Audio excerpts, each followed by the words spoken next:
Hello, folks. Thank you for tuning in to another episode of the Federalist Files. We're going to be going over Federalist number 72 today. It is titled The Same Subject Continued and Re-Eligibility of the Executive Considered. It's written by Alexander Hamilton, March 19th, 1788. Topics include presidential power to appoint cabinet, unlimited term limits, and arguments against limited term limits. So this entire paper is composed of term limits for the president. We currently now have, so this was actually something that was considered in the Constitutional Convention. After FDR's presidency, he ran a 4-year term, or 4 terms, and about almost 16 years as the president. So shortly thereafter his presidency, they instilled this rule that you can only have 2 terms. You have a term limit of 2, so you can only have 8 years in the presidency. But they considered this at this time. They decided not to go forth with it, the idea of term limits for a president, for a couple of reasons, and he kind of goes through it, and that's why I am a little bit sympathetic to this idea. If you're going to have the system set up where you have term limits for the president, I think there definitely then should be term limits for the legislative branch as well. In this paper, Hamilton discusses the administration of the executive branch. These include foreign negotiations, plans of finance, application and disbursement of public monies in conformity with the appropriations passed by the legislature, the arrangement of the military, and the operations of war. So he starts off, kind of gives you some of the administration of the executive branch, and that's I think specifically what he says this one is written on. The administration of government. That's what this one's written on. So he states, and I quote, "The actual conduct of foreign negotiations, the preparatory plans of finance, the application and disbursement of the public monies in conformity to the general appropriations of the legislature, the arrangement of the army and navy, the directions of the operations of war, these and other matters of a like nature constitute what seems to be most properly understood by the administration of government. The persons, therefore, to whose immediate management these different matters are committed ought to be considered as the assistants or deputies of the chief magistrate, and on this account they ought to derive their offices from his appointment, at least from his nomination, and ought to be subject to his superintendence." End quote. So it's kind of important. The very last part is pretty much saying the president has the power to appoint or at least nominate anyone that works in his cabinet and handle some of these issues, because obviously you're not going to have the president personally look over every little issue. You have his cabinet that reports to him each one of these kind of separate branches that are within the executive branch, and then he has the superintendents to make the decision going forward in terms of his executive powers. So the individuals assigned with carrying out these specific matters are those considered assistants or deputies of the executive magistrate. They ought to be subject to his superintendence and are derived from the appointment or nomination from the executive magistrate, dependent on the rules of the appointment, obviously. So Hamilton next, he states, and I quote, "To reverse and undo what has been done by a predecessor is very often considered by a successor as the best proof he can give of his own capacity and desert. And in addition to this propensity, where the alteration has been the result of public choice, the person substituted is warranted in supposing that the dismission of his predecessor has proceeded from a dislike to his measures, and that the less he resembles him, the more he will recommend himself to the favor of his constituents. These considerations and the influence of personal confidences and attachments would be likely to induce every new president to promote a change of men to fill the subordinate stations, and these causes together could not fail to occasion a disgraceful and ruinous mutability in the administration of the government." End quote. I find this very relatable to today. So you had Trump left, you had Biden come in, Biden comes in and just signs 30 executive orders day one and then brags about it. That is something that should not be bragged about. An enforcement of the executive, of unconstitutional executive order powers should not be something that's bragged about. But you see the rollback of, and really the most important part is to deal with this directly should have actually been quoted when the Supreme Court made the decision that Trump couldn't roll back some of Obama's old DACA executive order that he pushed through. He pushed through an executive order to keep people legal for a short amount of time, for a limited amount of time, people that came to the country illegally, that their parents brought them here from Mexico and other countries, and they're called Dreamers or whatever, and it was called DACA. When Trump tried to repeal that and even reform it, the government told him he couldn't do it, or the judicial branch, the Supreme Court told him that it was unconstitutional, he couldn't do that. So therefore, his powers aren't of the same capacity of those from his predecessor, Barack Obama. Directly, the judicial branch, the Supreme Court in that case, did not align themselves with the Constitution. It is explicitly written right here in the Federalist Papers, from which most of the decisions were derived from, because they were written based off of the Constitutional Convention. So therefore, they went against the Constitution because of feelings and political animus towards Trump, really, at the end of the day. I mean, it's unfortunate, but this is commonly a dropping of the ball of the Supreme Court, which we very often see. We see that as well as we see it from our legislative branch, our legislative authority, and even the president with some of these executive orders. No matter which side executive orders come from, they're unconstitutional. They should not be there.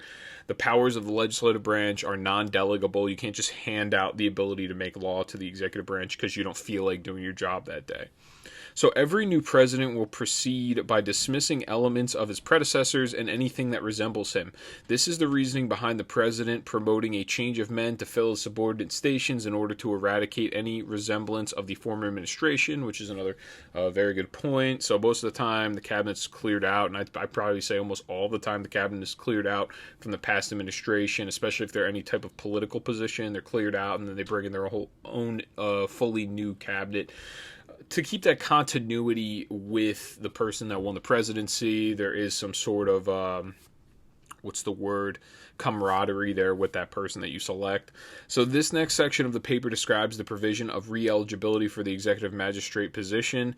Hamilton believed that a term limit shouldn't decide who the president should be, the will of the people should, which is an interesting insight to have, because that's not obviously of the opinion today. That's not what the law states. So he goes on, he starts off here, he states in a quote, "Nothing appears more plausible at first sight, nor more ill-founded upon close inspection, than a scheme which in relation to the present point has had some respectable advocates. I mean that of continuing the chief magistrate in office for a certain time, and then excluding him from it, either for a limited period or forever after. This exclusion, whether temporary or perpetual, would have nearly the same effects, and these effects would be for the most part rather pernicious than salutary." End quote. So he's not on the side of this. He does not like the idea of having term limits. I'm very interested to think if we did have, or if we didn't have term limits, if Barack Obama would still be the president, or if it was Barack Obama versus Donald Trump in 2016, what would have really happened. I would like to think, Trump would have prevailed, but I have a very good feeling that Barack Obama would actually win, and then he would probably still be the president today, because the Democrats like to hold power as long as they can. So he asserts next, and I quote, "The last is necessary to enable the people, when they see reason to approve of his conduct, to continue him in his station in order to prolong the utility of his talents and virtues, and to secure to the government the advantage of permanency in a wise system of administration." End quote. So pretty much just the idea of being able to, having that continuity, being able to continue, especially if that's what the people specifically request, that's what's requested from the constituency, then upon their virtues and their talents, they should be able to secure the government with some sort of advantage of permanency. And this would show some sort of efficacy in the administration of government. And that's, I think, really what the point of this paper is. That's what he's trying to get across. So Hamilton, he believed that continuing a chief magistrate, then excluding him from the position for a limited time or forever, serves to be more pernicious than beneficial. The first ill effect of limited term limits would be the reduction of good behavior and energetic governance for the common good. This is actually, so it goes through 5 different ill effects of having term limits. And this one I think is actually the most important and pertains the most currently to today. So Hamilton, he asserts, and I quote, "One ill effect of the exclusion would be a diminution of the inducements to good behavior. There are few men who would not feel much less zeal in the discharge of a duty when they were conscious that the advantages of the station with which it was connected must be relinquished at a determinate period, than when they were permitted to entertain a hope of obtaining by meriting a continuance of them. This position will not be disputed so long as it is admitted that the desire of reward is one of the strongest incentives of human conduct." End quote. So what he's saying is you're going to have a person, what keeps them in some sort of good behavior, in a sense, is that reward of continuing being the president, the continuance of office, continuing to hold that power. And then also with that power comes some sort of an esteem and some sort of pride in country. To be asked by your fellow countrymen to be president is the highest honor that you could think of somebody in this life. The president of the United States, especially now, I mean, years ago it wasn't the same way at that time because we were almost a developing country at the time. But currently right now, if you were the president, you were the strongest man on the earth. You are the strongest person. You have the most amount of power in the entire world. So, in summation, term limits eliminate the incentive of doing a fine job as the executive magistrate, because no matter the efficacy of the administration, the president must relinquish his position to an unequal and unfriendly hand. Another ill effect of term limits is the temptation of usurpation, to hold power or make corrupt deals to satisfy personal avarice, whereas with unlimited re-eligibility. So Hamilton explains this, and this is actually another good one. These two, I think, are the most important ill effects out of all of the five that he goes on to state.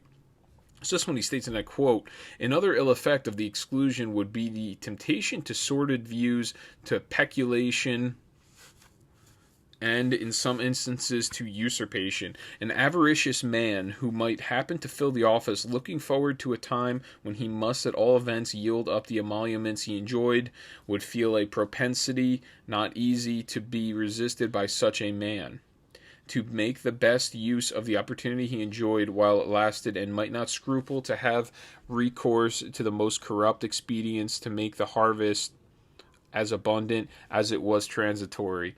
Though the same man, probably with a different prospect before him, might content himself with the regular prerequisites or perquisites of his situation, and might even be unwilling to risk the consequences of an abuse of his opportunities, his avarice might be a guard upon his avarice." End quote. So the very last sentence sums up the entire paragraph. His avarice might be a guard upon his avarice. So his greed, his personal greed of esteem, of this emolument, which, and now being the president, the emolument's not really worth it because these politicians are so corrupt. They make all their money in government beforehand. Trump gave his emolument away. I mean, $400,000 to a corrupt politician that takes lobbying from private industry, it doesn't really matter to them, $400,000, because they're already worth millions. Some of them are law. They have law PhDs. They practice in the law as lawyers beforehand, so this money doesn't really mean anything. But it's more the esteem. It's holding that position, holding that power. And why is it that you would screw that up if you know you're going to have a continuance of office? It keeps the president in some sort of a good behavior, is the case that he's making. So as it relates today, if this was a perfect world, and it is not, obviously, because we are not perfect, we are flawed inherently because we are a man, what you would have set up is you would have a very contentious, or rather objective media that's willing to point out fraudulent existence of presidents. For example, if you actually sit here and you think about what Richard Nixon did, comparatively to what Joe Biden and his son did with his business dealings, I mean, one is actually the magnitude of the stuff that Joe Biden did while he was vice president is worse than what Nixon did in Watergate. I mean, essentially, Nixon was I think spying with some sort of recording device. He had a bug or a wire. comparatively to what Joe Biden's using taxpayer dollars to pay people off, and then he was also receiving money at the expense of the taxpayer, at the expense of the American worker, because he's working out all these weird little side deals in these opposing countries. He's pretty much selling out America to make a couple extra dollars for him and his son. And the media does, since we have a non-objective media here, and we don't have an impartial media, they don't say anything about it. They cover everything up this entire time. And they've done so this past year with Dr. Fauci. So would this really be able to work? The people could not hold the president accountable in this given situation and scenario because they don't know. Because there's an ignorant populace in this country. There's a truly ignorant people that don't know what is going on. They have no idea what's really going on. It's because the media doesn't keep anybody informed. Purposefully, they spend their time talking about celebrities. They spend their time talking about the king and queen of England or what have you, Meghan Markle. They talk about pop culture issues when there's a presidency with Joe Biden, or they avoid it. I don't even know how CNN, MSNBC are carrying on at this point. All they do is continue to talk about Trump. Guy's been out of office now for almost 6 months. So the same avaricious man would be less willing to abuse opportunities that would cost him his presidential seat, and if he can extend his seat off of good conduct, he wouldn't hesitate to sacrifice his appetite for avarice or greed for his appetite of historical gain and admiration in the eyes of the people. So I actually think that a lot of, when I read through the Federalist Papers, a lot of things that I noticed about the president, the way in which Alexander Hamilton, James Madison, John Jay, the way that they characterize the president really does actually, in my mind, it comes up, and I'm not a Trump bootlicker, but it really does come up as Donald Trump. I go, okay, so it's a guy that was of the merchant class. That's what Trump is. It's somebody that already had money, but didn't make it like in government. It's a guy that worked in the private industry. So him already having that money bolstered him. It made him actually stronger and more stalwart of a representative in the United States because he's not taking money from anybody. He doesn't need it. It's not something that he needs. So he's already accomplished all these things in his life. All he needed was the gain and the admiration of the eyes of the people, which is very Trumpian. He goes up there. He doesn't attack he attacks Democrats on the other side. He does not ever attack the Democrat voters. Ever. He doesn't do that. Regular working class Democrat voters he never attacks, if you notice. Because it's all about admiration. He's a little bit egotistical in a sense where he wants that admiration from others. And he actually does want people to like him. And he thinks historically, he'll go down as this president. He wants to do a good job. Truly, he's not there for the money. He's not there. He didn't leave office and then write a book for the money like Obama did. Obama, I think, wrote 3 different autobiographies about himself just to keep the money flowing in. He monetized off his presidency. Donald Trump lost money over his presidency. So that kind of just gives you a little bit of a idea of what the motives are behind the two separate people. And obviously Joe Biden's been benefiting off the backs of Americans for 40 years. So next he goes on, he states, and I quote, "An ambitious man too, when he found himself seated on the summit of his country's honors, when he looked forward to the time at which he must descend from the exalted eminence forever, and reflected that no exertion of merit on his part could save him from the unwelcome reverse, such a man in such a situation would be much more violently tempered to embrace a favorable conjuncture for attempting the prolongation of his power at every personal hazard than if he had the probability of answering the same end by doing his duty," end quote. So he's saying if you have a guy that's in a position, he knows he's going to be terminated or he's a lame duck president, he's going to go forward, he'd be much more inclined and would have a propensity to violently attempt to hold his position and prolong his power as long as he could. Which makes sense. So next, he's got the third ill effect of the restriction on term limits, and he states it would be depriving the community of the advantage of the experience gained by the chief magistrate in the exercise of his office, end quote. So that does also make sense at the time. Country was not as populous, so there wasn't as many people. So to have an adequate person for that position, it would be very thin, the margins of people that you could have be the president. In this case now, I mean, we have 330 million. It seems like when it comes to government, they probably choose the 435 worst people to be in the legislative branch.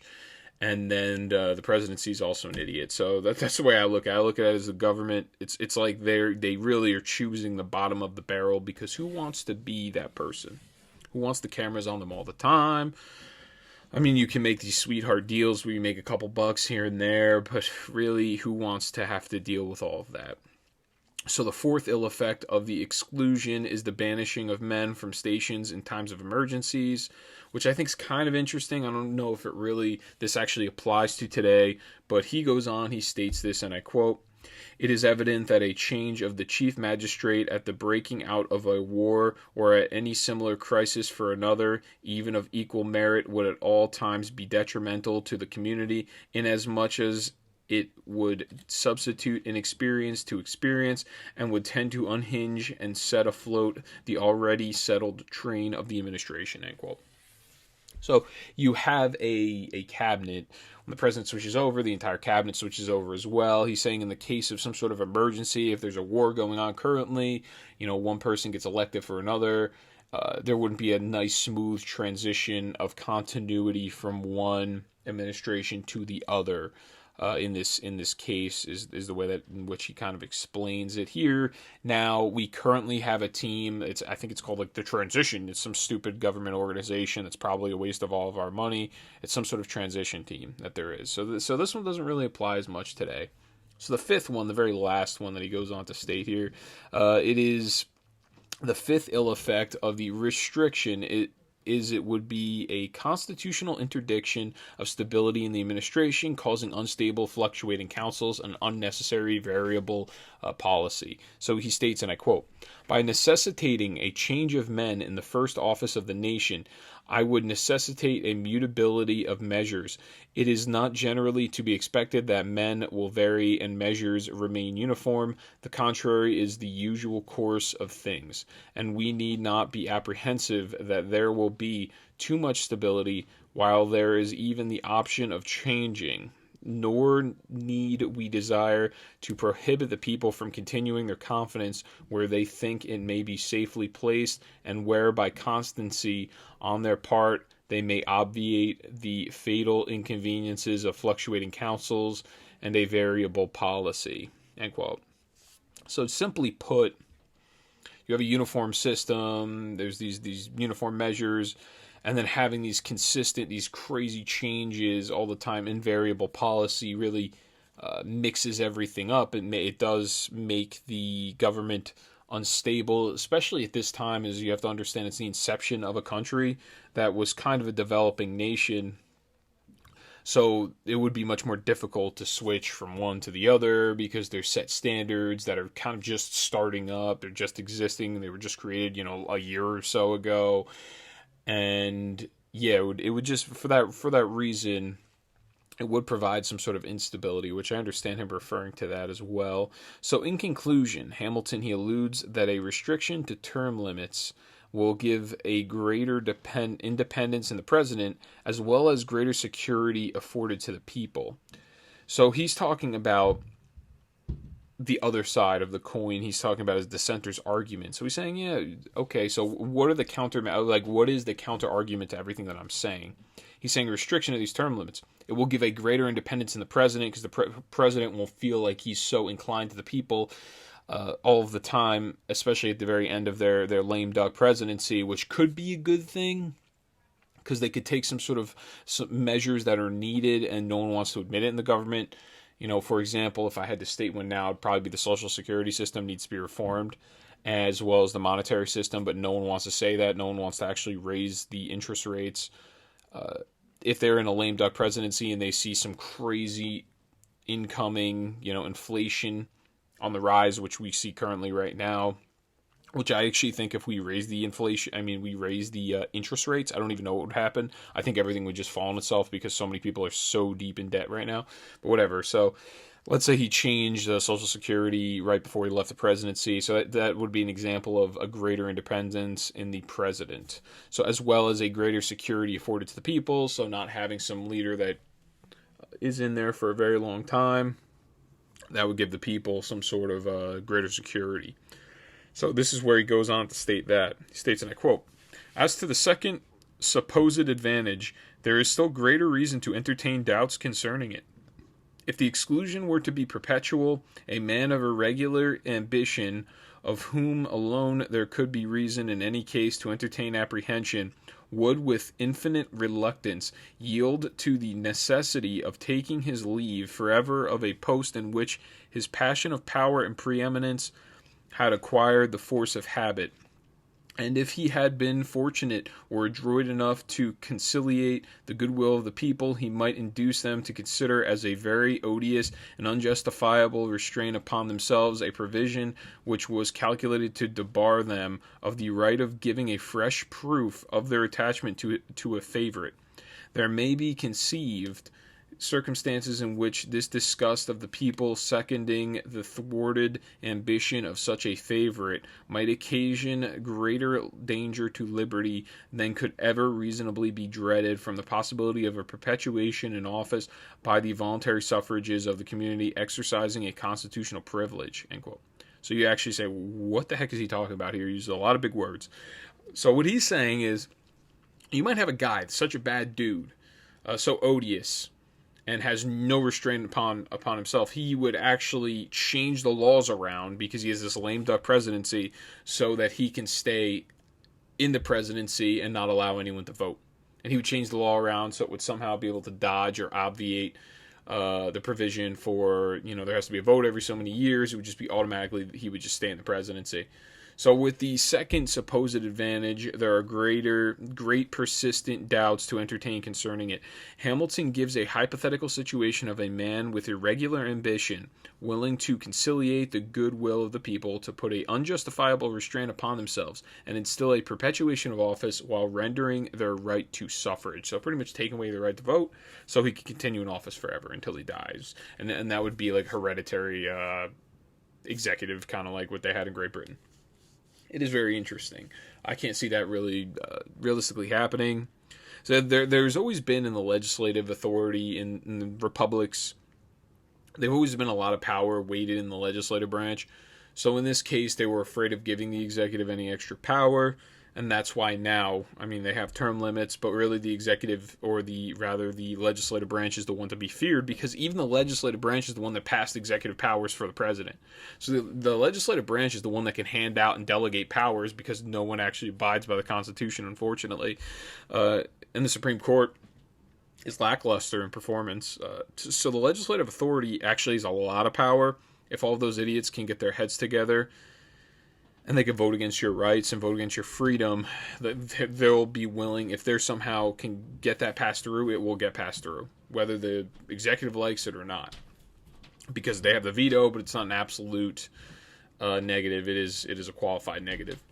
So Hamilton, at the very end, he concludes his paper by stating, and I quote, "There is an excess of refinement in the idea of disabling the people to continue in office men who had entitled themselves, in their opinion, to approbation and confidence, the advantages of which are at best speculative and equivocal, and are overbalanced by disadvantages far more certain and decisive." End quote. So he stands by his statement where we should not have term limits, and the disadvantages of having the term limits are far more certain and decisive than not having the term limits. So that will conclude this one. I greatly appreciate everyone tuning in as always. This one was a little bit shorter. We're going to be doing Federalist number 73. That one I have started up as a significant one, so don't miss that one. Apparently, that one's a big deal. It's going to talk about the veto power, from what I see here.